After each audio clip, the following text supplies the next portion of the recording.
అసలు బ్రాహ్మణత్వం అంటే ఏమిటి, దాని మీదే చాలా చోట్ల ఒక రకమైన విభేదాలకి దారితీస్తున్నది. ఏకాభిప్రాయం చాలా చాలా ముఖ్యమైన అంశంగా నేను భావిస్తున్నాను. మనకు అసలు కులం అన్నది లేదు, వర్ణం ఉన్నది. శ్రీకృష్ణ భగవానుడు చెప్పాడు. ఇవన్నీ మనం చెప్పినప్పుడు కూడా మనలో చాలామందికి నేను బ్రాహ్మణ జాతికి చెందినవాడినండి అని చెప్పుకోవడానికి ఇంకా నామోషిగానే మనం ఉన్నాం. దీన్ని మనం ప్రప్రథమంగా మనందరం కూడా ఇది ఒక చిన్న సవాలుగా స్వీకరించి మన దైనందిన జీవితంలో మనం దయచేసి ఎలాంటి అవకాశాలు వచ్చినా కూడా మన స్వపరిచయం చేసుకున్నప్పుడు మన గురించి మనం చెప్పుకోవడానికి ఎక్కడా సందేహించకూడదు. నేను అందుకని ఇక్కడ విచ్చేసిన మిమ్మల్ని అందరినీ కోరేది ఏమిటంటే, ఇవాళ మనం చేస్తున్న ఈ చర్చ ఎండ్ ఆఫ్ ద డే ఇంటికి వెళ్ళిపోయే సమయానికి ఒక కార్యాచరణ ప్రణాళికలాగా మనం తయారు చేసుకోవాలి. ఇదేదో మనం తీసుకెళ్ళి రేవంత్ రెడ్డి గారికి ఇద్దామనుకునో లేదా శ్రీధర్ బాబు గారికి ఇద్దామని చేస్తున్నది కాదు.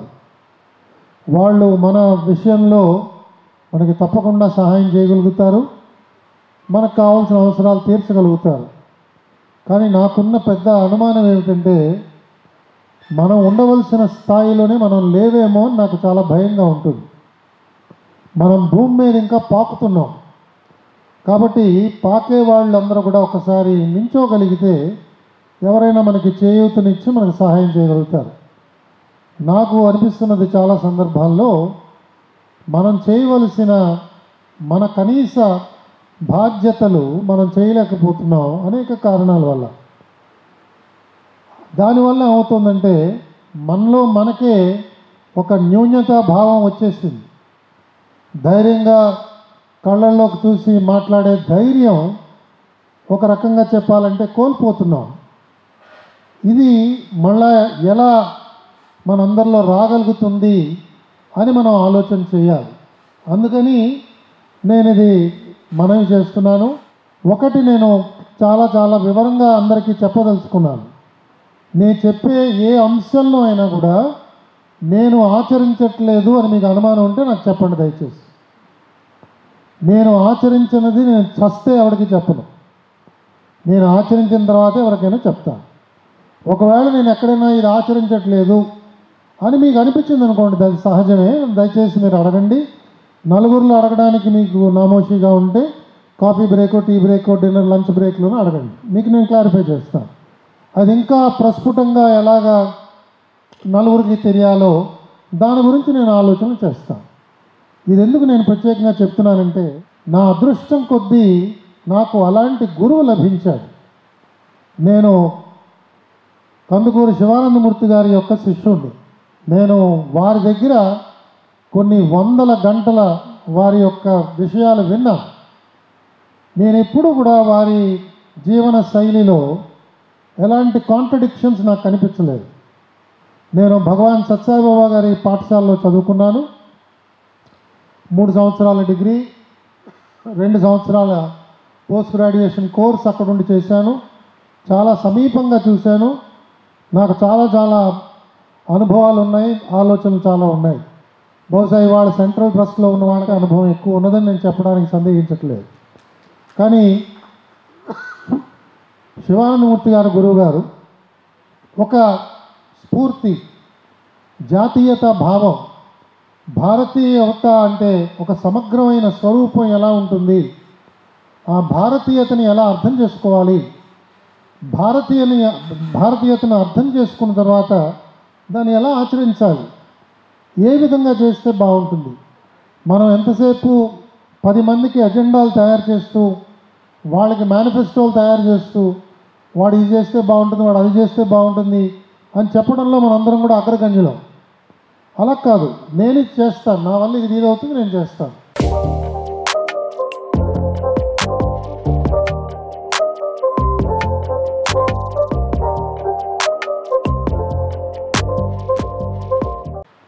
దీనికి నా దగ్గర ఏదో వనరులు ఉన్నాయి, ఆ వనరులతో నేను చేస్తాను.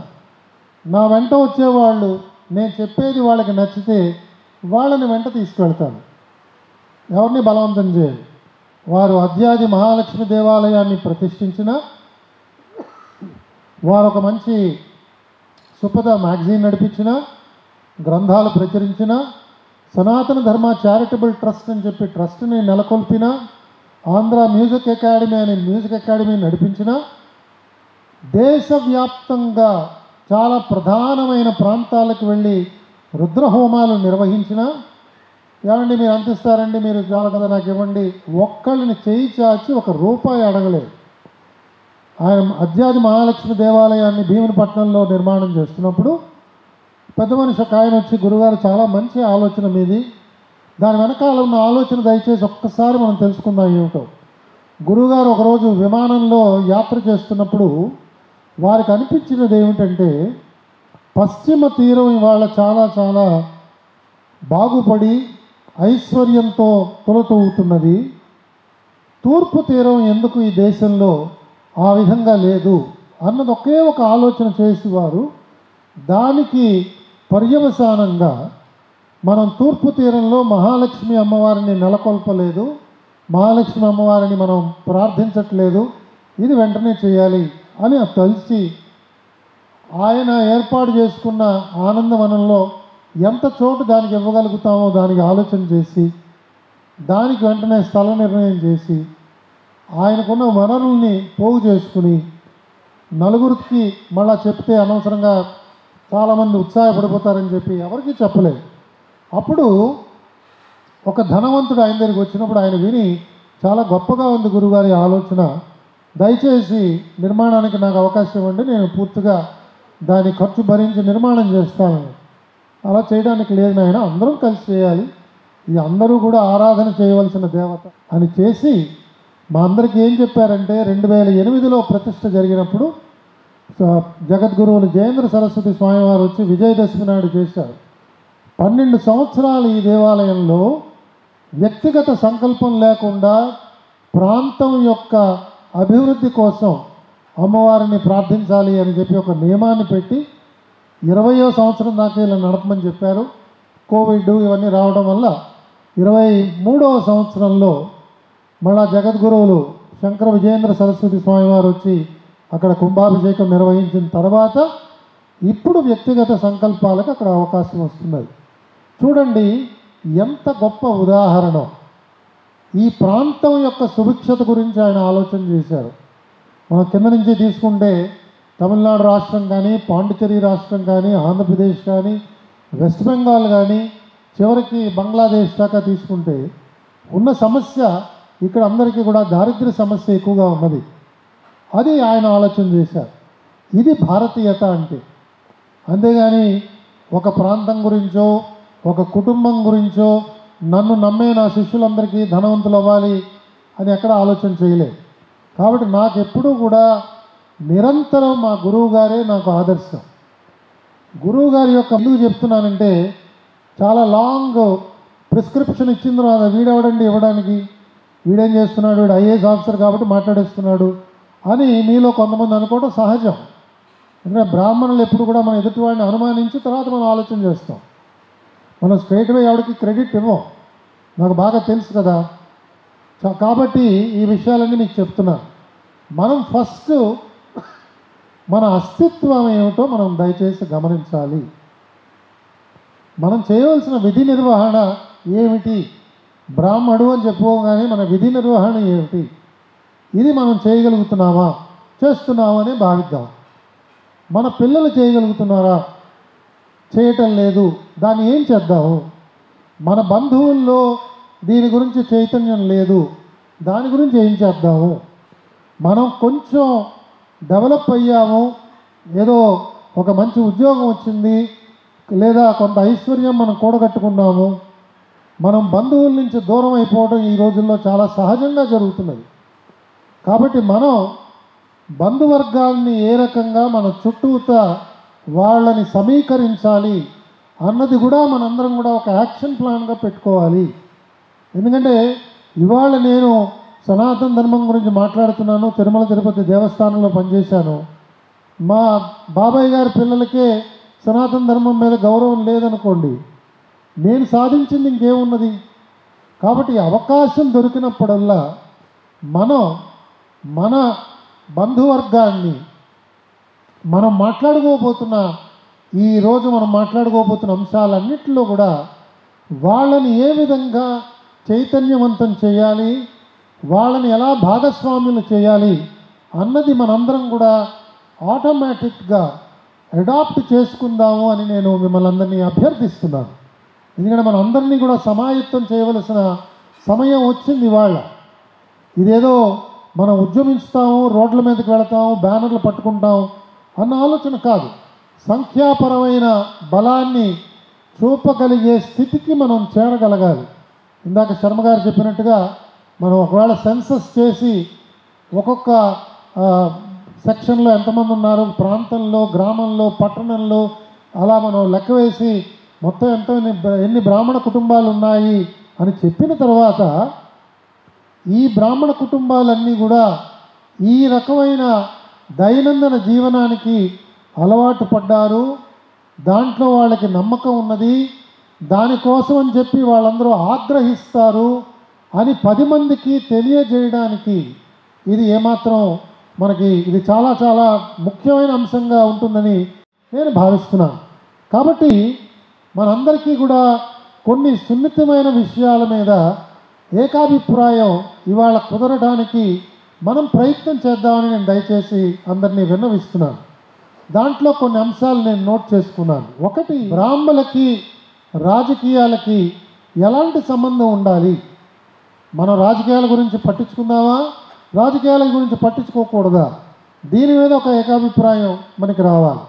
అలాగే మన మధ్యనున్న శాఖాభేదాలు, నియోగులే అందరికంటే చాలా గొప్పవాళ్ళండి, అదే వాళ్ళకే వచ్చండి, వైదికులేనండి బ్రాహ్మణత్వాన్ని నిలబెట్టింది, అసలు అందరికంటే గొప్ప వేద విద్య వచ్చింది కేవలం ద్రావిళ్ళకేనండి. ఇలా మనలో మనం ఈ విభేదాల్ని ఇంకా ఎన్నాళ్ళు పెంచుకుంటాం? దీనికి మనం స్వస్తి పలకాలి. ఎలా చేయాలి? ఎందుకంటే మన దగ్గర ఉన్న 160 170 మన దగ్గర ఉన్న సంఘాల్లో అత్యధికం నేను అనుకోవటం దాని రూపాంతరాల కిందే మనం భావిస్తున్నాం. ఈ శాఖ పట్టింపుతోనే వచ్చాయి. అలాగే ఉందామా, లేదా మనం అన్నీ కూడా జాగ్రత్తగా అవి జేబులో పెట్టేసి బాస్ సంస్థ యొక్క ఆలోచన విధానంలోకి వద్దామా అన్న దాని మీద ఏకాభిప్రాయం. ఒకవేళ 5 గంటలకి మనం అందరం కంక్లూడ్ చేసుకున్నప్పుడు అబ్బాయి ఇవన్నీ లాభం లేదండి, మా శాఖ మాకు చాలా ముఖ్యం, శాఖ నేను చివరిదాకా జ్ఞాపకం పెట్టుకుంటాను అని మనం అనుకున్నాం అనుకోండి, then it's all right. But ఏకాభిప్రాయం మనకు కుదరాలి. ఇవాళ ఆదివారం నాడు ఒక ఆలోచన చేసి మంగళవారం నాడు మళ్ళీ నా ఇంటర్వ్యూ మీరు టీవీలో చూస్తే అది వేరే రకంగా ఉండకూడదు. ఒక కమిట్మెంట్ మనందరం కూడా ఇవాళ ఈ సమావేశం తర్వాత కొన్ని ఆలోచనల్ని మనం స్పందించగలుగుతాం, కొన్ని ఆలోచనలు ఇంకా కొంత సమయం పట్టచ్చు. బ్రాహ్మణులకి రాజకీయాలకి ఎలాంటి సంబంధం ఉండాలి? మనం రాజకీయాల గురించి పట్టించుకుందామా, రాజకీయాల గురించి పట్టించుకోకూడదా? దీని మీద ఒక ఏకాభిప్రాయం మనకి రావాలి. అలాగే మన మధ్యనున్న శాఖాభేదాలు, నియోగులే అందరికంటే చాలా గొప్పవాళ్ళండి, అదే వాళ్ళకే వచ్చండి, వైదికులేనండి బ్రాహ్మణత్వాన్ని నిలబెట్టింది, అసలు అందరికంటే గొప్ప వేద విద్య వచ్చింది కేవలం ద్రావిళ్ళకేనండి. ఇలా మనలో మనం ఈ విభేదాల్ని ఇంకా ఎన్నాళ్ళు పెంచుకుంటాం? దీనికి మనం స్వస్తి పలకాలి. ఎలా చేయాలి? ఎందుకంటే మన దగ్గర ఉన్న 160 170 మన దగ్గర ఉన్న సంఘాల్లో అత్యధికం నేను అనుకోవటం దాని రూపాంతరాల కిందే మనం భావిస్తున్నాం. ఈ శాఖ పట్టింపుతోనే వచ్చాయి. అలాగే ఉందామా, లేదా మనం అన్నీ కూడా జాగ్రత్తగా అవి జేబులో పెట్టేసి బాస్ సంస్థ యొక్క ఆలోచన విధానంలోకి వద్దామా అన్న దాని మీద ఏకాభిప్రాయం. ఒకవేళ 5 గంటలకి మనం అందరం కంక్లూడ్ చేసుకున్నప్పుడు అబ్బాయి ఇవన్నీ లాభం లేదండి, మా శాఖ మాకు చాలా ముఖ్యం, శాఖ నేను చివరిదాకా జ్ఞాపకం పెట్టుకుంటాను అని మనం అనుకున్నాం అనుకోండి, then it's all right. But ఏకాభిప్రాయం మనకు కుదరాలి. ఇవాళ దేశ రాజకీయాలను ఏలిన మన నాయకులు, సంస్కరణలు చేపట్టిన మహానుభావులు,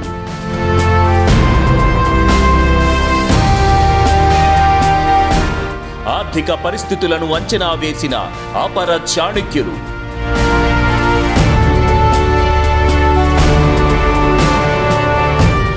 ఆ స్ఫూర్తి, ఆ ప్రేరణ ఈ తరానికి ఆదర్శం.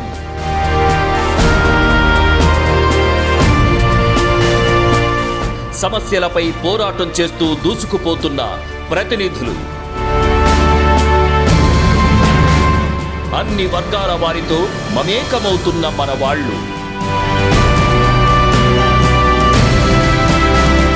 ప్రజా ప్రతినిధులుగా ఎదుగుతూ రోల్ మోడల్గా నిలుస్తున్న యువనేతలు. మన లీడర్ మీ AB6 న్యూస్లో ప్రత్యేకం. బట్ ఏ ఆలోచనలు ఇవాళ మనం పరిసమాప్తం చేసుకోబోతున్నామో దాని మీద మళ్ళా పునరాలోచన జరగకుండా ఉండగలిగితే చాలా బాగుంటుంది. లేకపోతే మనం 2 అడుగులు ముందుకు వెళుతున్నాం, 10 అడుగులు వెనకాలకు వస్తున్నాం. ఇది నా విన్నపం. అలాగే ఇంకొకటి, ఇవాళ మనం ఆధునిక భారతదేశంలో ఉన్నాం. ఈ ఆధునిక భారతదేశంలో ఉన్న జీవన విధానాన్ని, మనకి మన పూర్వీకులు ఏర్పాటు చేసిన జీవన శైలి, ఈ రెండిటి మధ్యన సమన్వయం ఎలా తీసుకొద్దాం, ఏ విధంగా చేయగలిగితే బాగుంటుంది, ఈ అంశాల మీద ఇవాళ రోజులో మాట్లాడుతున్నప్పుడు ఎవరికైనా కొన్ని ఆలోచనలు రావచ్చు. లేకపోతే మనం మాట్లాడుకుందాం, తర్వాత ఎప్పుడైనా కరదీపకుల ద్వారా ఇవన్నీ అందించుకుందాం. తర్వాత ఇంకొకటి, మన ఆహార నియమాల గురించి మాట్లాడుకుందాం.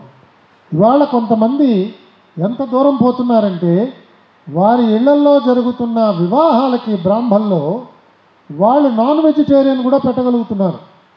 ఆ స్థాయికి వెళ్ళిపోయారు వాళ్ళు వెళ్ళి తినడం, పిల్లల్ని కూడా తినిపించడం, ఇవన్నీ ఒక పక్క ఉండగా, వాళ్ళ ఇళ్లల్లో జరుగుతున్న వివాహ కార్యక్రమానికి వచ్చిన బంధువుల కోసం అని చెప్తూ నాన్ వెజిటేరియన్ కూడా మన వాళ్ళు చేస్తున్నారు. ఇది చాలా శోచనీయమైన పరిస్థితి. మనం దీని గురించి తప్పకుండా ఒక నిర్ణయానికి రావాలి. మనందరం కూడా ఈ నియమాన్ని మనం కనీసం పాటించగలగాలి. ఇది పాటించలేకపోతే దయచేసి మనం చెప్పుకుందాం, సాయంత్రం కల్లా ఒకసారి ఓపెన్గా డిక్లేర్ చేద్దాం. లేదండి, మాకు ఆదివారం పూట నాన్ వెజిటేరియన్ తిన అలవాటు అయిపోయిందండి, 10 ఏళ్ళు నేను యుఎస్లో ఉండొచ్చాను అని ఎవరైనా అనుకున్నారు అనుకోండి, చెప్పండి దయచేసి ధైర్యంగా. నా దృష్టిలో బ్రాహ్మడికి ఉండవలసిన మొదటి లక్షణం ధైర్యం. ధైర్యంగా చెప్పలేని వాడు దేనికి పనికిరాని వాడు. కాబట్టి ధైర్యంగా చెప్దాం. లేదండి, నాకు అలవాటు అయిపోయిందండి, సారీ సుబ్రహ్మణ్యం గారు, మీరు బహుశా ఇంకా చాలా పురాతనమైన వ్యక్తిగా కనిపిస్తున్నారు నాకు అని మీరు చెప్పండి, నో ప్రాబ్లం. బట్ ఏకాభిప్రాయంకి వద్దాం.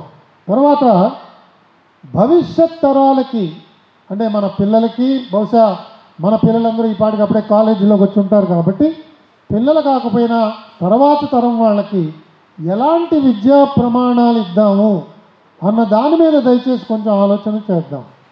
ఇవాళ మనలో చాలామందికి ఉన్న ఆలోచన ఏంటంటే, మనం ఏర్పాటు చేసుకున్న వాంగ్మయం కానీ, మనం ఏర్పాటు చేసుకున్న వేద విద్య కానీ, శాస్త్ర పరిచయం కానీ, ఇదేవో కొన్ని కుటుంబాలు ఉన్నాయండి, వాళ్ళే నేర్చుకుంటారు, నాకు దాంతో పని లేదండి, నేనేదో MSc physics, chemistry, nuclear physics లేదా ఐటీ ఇవన్నీ నేను చదువుకుంటానండి, ఏదో అక్కడ ఉన్నాడు కదండి ఆ వేద పండితుడు, ఆయన వేదం నేర్చుకున్నాడు, వాళ్ళ పిల్లల్ని నేర్పిస్తాడు, వాళ్ళ మనవలకు నేర్పిస్తాడు, they are condemn to learn Veda, నాకు మాత్రం దీంతో పరిచయం లేదు అనే ఒక ధీమాతో మన సమాజంలో మనందరం కూడా వ్యవహరిస్తున్నాం. దయచేసి మన్నించండి, ఈ విధమైన ఆలోచనని మనం స్వస్తి పలకాలి. ఇవాళ చక్కగా కొన్ని ప్రాంతాల్లో వేద విద్యతో పాటు లౌకిక విద్యకి రకమైన ఈ ఆమ్రేడితాన్ని కొన్ని పాఠశాలలు అవలంబిస్తున్నాయి. ఆ మోడల్ని మనం జాగ్రత్తగా చూడగలిగి, ఆ మోడల్ని కనుక మనం మాకు కావాలి అని మనం డిమాండ్ వ్యక్తపరిస్తే, తెలంగాణలో, ఆంధ్రాలో ఒక 6-7 పాఠశాలలు తయారైతే మన పిల్లలందరికీ కూడా అక్కడ తీసుకెళ్ళి ఈ విషయాలన్నీ మనం చెప్పచ్చు.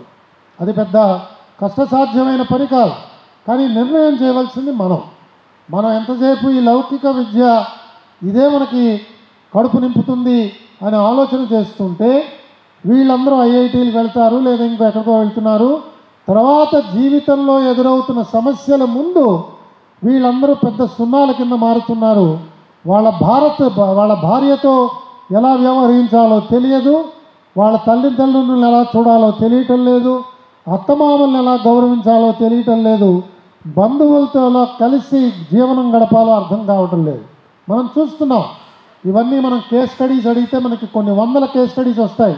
ఎన్ని బ్రాహ్మణ కుటుంబాల్లో ఇవాళ విడాకుల పర్వాలు వస్తున్నాయి, విడాకులకు ఎవరు కారణం, ఎవరు దీనికి నేపథ్యం వహిస్తున్నారు, ఇవన్నీ మనం మాట్లాడుకోవచ్చు కావాలంటే. కాబట్టి ఆధునిక విద్య యొక్క ఆవశ్యకత ఎంత, మన శాస్త్రీయ విద్య, వైదిక విద్య దాని యొక్క ఆవశ్యకత ఏమిటి, ఈ రెండింటిని కూడా చక్కగా మిళితం చేసి విద్యార్థులకు అందించచ్చా, విద్యార్థినులకి అందించచ్చా, ఆ విద్యా ప్రమాణాలున్న విద్యాలయాల్ని మనం అడగచ్చా, దాని గురించి మనం ఏమైనా ఇవాళ తీర్మానం చేయొచ్చా. మనం తీర్మానం చేసిన తదుపరి కొంతమంది కూర్చుని దానికి ప్రణాళిక తయారు చేసి 2026లో ఎంతమంది పిల్లలు వస్తారు, 27లో ఎంతమంది వచ్చే అవకాశం ఉంది, 28లో ఎంతమంది వస్తారు పిల్లలని ఒక ప్రణాళిక తయారు చేసుకుని మనకి ఇన్ని పాఠశాలలు అవసరం అవుతాయని చెప్తే తప్పకుండా అలాంటి పాఠశాలలు రావడానికి మనం కృషి చేయొచ్చు. మీకెవరికైనా అనుమానం ఉంటే ఈ మోడల్ గురించి దయచేసి విద్యారణ్య వేద పాఠశాల ఉన్నది, ఒకసారి వెళ్ళి దయచేసి చూడండి. కొంత మనం వారికి సహాయం ఇంకా చేయగలిగితే ఆ మోడలు ఇంకా పర్ఫెక్ట్గా దాన్ని చేయొచ్చు, దాన్ని ఇంకా మనం ముందుకు తీసుకెళ్లే అవకాశం ఉన్నది. దాంట్లో చాలా విషయాలు ఉన్నాయి, దాని గురించి మాట్లాడడానికి సమయం లేదు కాబట్టి నేను ఎక్కువ మాట్లాడట్లేదు. తర్వాత దేవాలయ వ్యవస్థ గురించి బ్రాహ్మణ వర్గం అర్చకుల కింద కొంతమంది ఉంటే సరిపోతుందా, మనందరం ఏం చేయాలి, మనకేదైనా బాధ్యత ఉన్నదా, ఏ విధమైన బాధ్యత తీసుకోవచ్చు, ఎలాంటి ప్రణాళిక చేయాలి, దేవాలయ వ్యవస్థని ఎలా పోషించగలగాలి అన్న అంశం మీద కూడా ఏకాభిప్రాయం కావాలి. ఇంకా లాస్ట్ వచ్చింది ఏమిటంటే, మనలో చాలామందికి వాళ్ళ ఉన్న అపోహ ఏమిటంటే, నేను వింటున్నాను చాలామంది మా సర్వీస్ కొలీగ్స్ దగ్గర, ఇతర ఫ్రెండ్స్ దగ్గర వింటుంటాను, ఏ మతం అయితే ఏమైంది, అన్ని మతాలు ఒకటే కదా. ఇదొక పెద్ద జాడ్యం ఇవాళ మనలో చాలామందిని పట్టి పీడిస్తున్నది. దయచేసి దీన్ని మనం లోతుగా అర్థం చేసుకుందాం. పెద్దలు అరవిందరావు గారు దీని గురించి చాలా చక్కని విశ్లేషణాత్మకమైన ఒక మంచి పుస్తకాన్ని వారు రాశారు. ఒక్కొక్క మతం ఎలాంటి విశ్వాసాలకి వ్యాప్తి చేస్తున్నది, ఇవాళ ఏ రకమైన ఆలోచనల్ని తీసుకొస్తున్నది, వారి యొక్క ప్రణాళిక ఏ విధంగా తయారు చేస్తున్నారు, వాటి వల్ల వచ్చే ఉపద్రవాలు ప్రపంచవ్యాప్తంగా ఎలా ఉంటున్నాయి, మన సమాజాన్ని ఏ విధంగా అది ఇబ్బంది పెడుతుంది, చాలా చక్కగా రాశారు. నేను ఈ మధ్యన ఒక వ్యక్తిని కలిసినప్పుడు, మనలాగే సనాతన ధర్మం గురించి చాలా ఆలోచన చేసి ఆయన కలిసినప్పుడు ఆయన చెప్పాడు, సార్ ఈ గ్రంథం నేను ఇది చదవంగానే ఈ గ్రంథాన్ని నేను పూర్తి చేయలేకపోయానండి, కొన్ని రోజులు నాకు నిద్ర పట్టలేదండి, ఇలాంటి పరిస్థితి ఉన్నదని నాకు ఎప్పుడు తెలవలేదని నాకు తెలియలేదు అని ఆయన మా ఇంటికి వచ్చి మాట్లాడుతున్నప్పుడు చెప్పాడు. కాబట్టి అన్ని చక్కని అంశాలు ఇందులో వచ్చాయి. ఇలాంటి విషయాలు దురదృష్టవశాత్తు గురువుల కింద చెప్పుకునేవారు కొద్దిమంది ఈ విషయాలు అర్థం తెలియకుండా వారికి ఉన్న విశ్వమానవ కళ్యాణం అనే ఒక దృక్పథంతో అన్ని మతాలు ఒకటి అని చెప్తున్నారు. ఉదాహరణకి భగవాన్ సత్సాయిబాబా గారి వారి లోగోలో అన్నీ ఒకటే అని చెప్పి వేశారు. అది వారి విశ్వమానవ కళ్యాణం కోసం ఆలోచన చేసిన విధానం కింద మనం భావిద్దాం. అంతేగాని మనం మళ్ళా బయలుదేరి వారిని వీరిని విమర్శించడానికి మనం చేయట్లేదు. ఆ ఆలోచన అందరిలో వస్తే ఆ విధంగా అందరం చేయొచ్చు, కానీ అందరినీ గౌరవం చూపించవచ్చు, కానీ అందరం ఒకటి, అందరం ఒకే స్థాయిలో ఉన్నాం, అందరికీ ఒకే రకమైన స్ఫూర్తి భగవంతుడి వల్ల కలిగింది అని చెప్పటం అసంభవం. ఇది దయచేసి మనం అర్థం చేసుకుందాం. ఈ విధంగా మనం తెలుసుకుందాం, శాస్త్ర పరిజ్ఞానాన్ని మన కుటుంబాల్లో పెంచుకుందాం. ప్రతి ఒక్కరం కూడా మన ఇళ్లల్లో కనీసం ఒక 50 నుంచి 75 గ్రంథాలు జాగ్రత్తగా ఇలాంటివన్నీ కొని మన ఎదురుకుండా పెట్టుకుని మన పిల్లలకు అందించి, ఒక బ్రాహ్మణుడు ఇంటికి వెళ్ళామంటే కొత్త విషయాలు కనీసం ఒకటైతుకుని మనం వెళ్ళగలిగాం కదా అనే ఒక కృతజ్ఞతా భావంతో సమాజం మనని చూసేటట్టుగా మనం వ్యవహరించిన నాడు మన దైనందిన జీవితంలో ఆదర్శాలు కనిపిస్తున్నాయి. మనం చేసే కర్మలో విశాలమైన దృక్పథం కనిపిస్తున్నది. మనం మాట్లాడుతున్న భాషలో శాస్త్రీయత కనిపిస్తున్నది. ఆచరిస్తున్న విశ్వాసంలో దైవత్వం కనిపిస్తున్నది. అలాంటి వ్యక్తుల్ని సమాజం గౌరవించకుండా తప్పకుండా సమాజం వారి నెత్తిన పెట్టుకుంటుంది. అందుకని మనం దయచేసి ఇలాంటి మేధోమథనం నిర్వహించుకున్నప్పుడు మనకున్న ఆలోచనలు ప్రకటించుకుంటాం. ఆలోచనలో కనుక డొల్లతనం ఉన్నది అని ఎవరన్నా పెద్దలు చెప్పినప్పుడు దాన్ని స్వీకరించి దానికి స్వస్తి పలికి నూతనమైన ఆలోచనల్ని ఆవిష్కరించుకోవడంలో మనందరం కూడా మన తెలివితేటలను వాడుకున్న వాళ్ళం అవుతాం. సమావేశంకి వచ్చిన భావాలతోనే ఇంటికి తిరిగి వెళ్ళామనుకోండి, బహుశా ఉపయోగం ఏమీ ఉండదు. కాబట్టి మనందరం కూడా మన జీవితాలలో ఒక రకమైన చైతన్యంతో, ఒక రకమైన ఐశ్వర్యంతో, ఒక రకమైన సంతృప్తితనంతో మనందరం కూడా ఉన్నాం. మనం అందరి గురించి ఆలోచన చేద్దాం అనుకున్నాం. పూజ్య గురుదేవులు దాన్ని ఏం చెప్పారంటే, సర్వే సుజనా సుఖినో భవంతు, సర్వే జన సుజనో భవంతు, సర్వే సుజనా సుఖినో భవంతు. తెలుసుకుని మనం వెళ్ళగలిగాం కదా అనే ఒక కృతజ్ఞతా భావంతో సమాజం మనని చూసేటట్టుగా మనం వ్యవహరించిన నాడు మన దైనందిన జీవితంలో ఆదర్శాలు కనిపిస్తున్నాయి. మనం చేసే కర్మలో విశాలమైన దృక్పథం కనిపిస్తున్నది. మనం మాట్లాడుతున్న భాషలో శాస్త్రీయత కనిపిస్తున్నది. ఆచరిస్తున్న విశ్వాసంలో దైవత్వం కనిపిస్తున్నది. అలాంటి వ్యక్తుల్ని సమాజం గౌరవించకుండా తప్పకుండా సమాజం వారి నెత్తిన పెట్టుకుంటుంది. అందుకని మనం దయచేసి ఇలాంటి మేధోమథనం నిర్వహించుకున్నప్పుడు మనకున్న ఆలోచనలు ప్రకటించుకుంటాం. ఆలోచనలో కనుక డొల్లతనం ఉన్నది అని ఎవరన్నా పెద్దలు చెప్పినప్పుడు దాన్ని స్వీకరించి దానికి స్వస్తి పలికి నూతనమైన ఆలోచనల్ని ఆవిష్కరించుకోవడంలో మనందరం కూడా మన తెలివితేటలను వాడుకున్న వాళ్ళం అవుతాం. సమావేశంకి వచ్చిన భావాలతోనే ఇంటికి తిరిగి వెళ్ళామనుకోండి, బహుశా ఉపయోగం ఏమీ ఉండదు. కాబట్టి మనందరం కూడా మన జీవితాలలో ఒక రకమైన చైతన్యంతో, ఒక రకమైన ఐశ్వర్యంతో, ఒక రకమైన సంతృప్తితనంతో మనందరం కూడా ఉన్నాం. మనం అందరి గురించి ఆలోచన చేద్దాం అనుకున్నాం. పూజ్య